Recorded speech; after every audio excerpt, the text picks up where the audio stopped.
عليكم everybody Somali meel kasta adduunka ka joogtaan waan idin salaamaya walaalo walaashii Faadumo iyo rumaystihiin aad iyo aad baan idin jecelahay aad iyo aad baan magaranaysaa idin higirisan aad iyo aad baan u mahadsantihiin sida sharafta iyo qiimaha ku jira idin higirisan aad baan waan idin jecelahay qofku dadkiisa ayuu wax ku noqdaa qofku dadkiisa ayuu magaranaysaa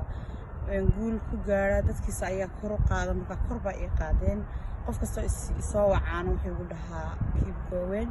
marka thank you very much aad iyo aad baa u mahadsantiin all Somali all like people dhamaantiin inta hadaan ka gudbo anigu I am very well right now and mashallah it's very good alhamdulillah aad baan u fiicanahay waxa weeyaan I'm so happy life kayga aad buu u wanaagsan yahay caruurtadu waa ay fiican tahay aniga waqtiyada aan life ka soo galo dadka qaar baa waxay ka warwarsayin malaha ciyaalka Faadumo ma keer garayso laakiin ma aha sidaas ana ciyaalkaygu markay maqan yihiin ee iskuulka jiraan ayaan soo galaa life ka anigu aan meel ku ogeyna ma garanaysaa ma shaqo tago waana shaqaysta dukaankayga waan iibsada ciyaalkaygu way fiican yihiin aad baan u fiicanahay waxa weeye waxa jira waxa adigu moodaysan garanaysaa shar oo khayr ku ah aniga aad baan u fiicanahay waxaan oran karaa boqolkiiba boqol markii hore aan family-ga iyo haddan aad u fiicanahay sababtoo I'm so happy I am wax ibaadar gareynay wax buuqigu furaya ma arko aad baan u fiicanahay garanaysaa insha Allah ilaahay waxaan ka rajeynayaa wax khayr qaba caafimaad iyo bashbash iyo barwaaqo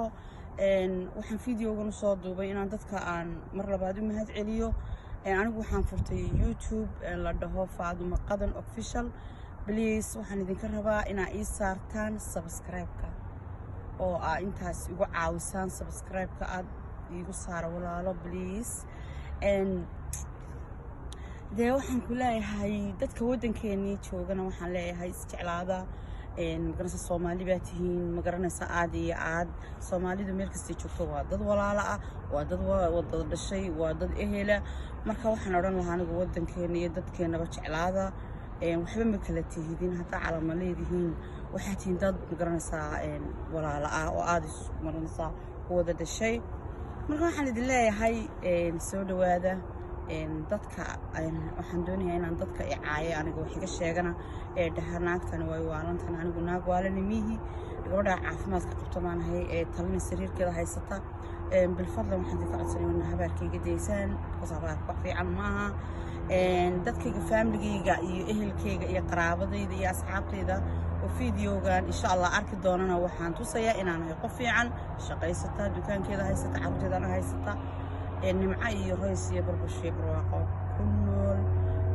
ta kale haddaan ka hadlo inanka aan kala tagno walaalkay waxaan u rajaynayaa khayr iyo guul iyo caafimaad ayaan u rajaynayaa qof xunna ma aha qof magaranaysaa khaldana qof xun ma aha waa nin wanaagsan carruurta uu magaranaysaa la keergareeyaa u yimaada laba cisho u yimaada biilkaga si fiican buu ii sameeyaa ii siiyaa laakiin tacalfayga duu kala dhamaaday dhib ma laha waxba ma laha waan everything waxaan ahay maasha Allah adinkana sidaas ma garanaysaa caafimaad iyo bashbash iyo barwaaqo ayaan idin rajeynayaa ii soo duceeya waxaa iigu soo ducaysaan in ma garanaysaa in ilaahay cimrigayga raajiyo carruurtaydana anigoo ayeeya iskaayo tuso ilaahay ummadda islaamka Soomaaliyeedna ummadaha dhan all people uu ka dhigo insha Allah dad wanaagsan oo isjecel I love you guys every people thank you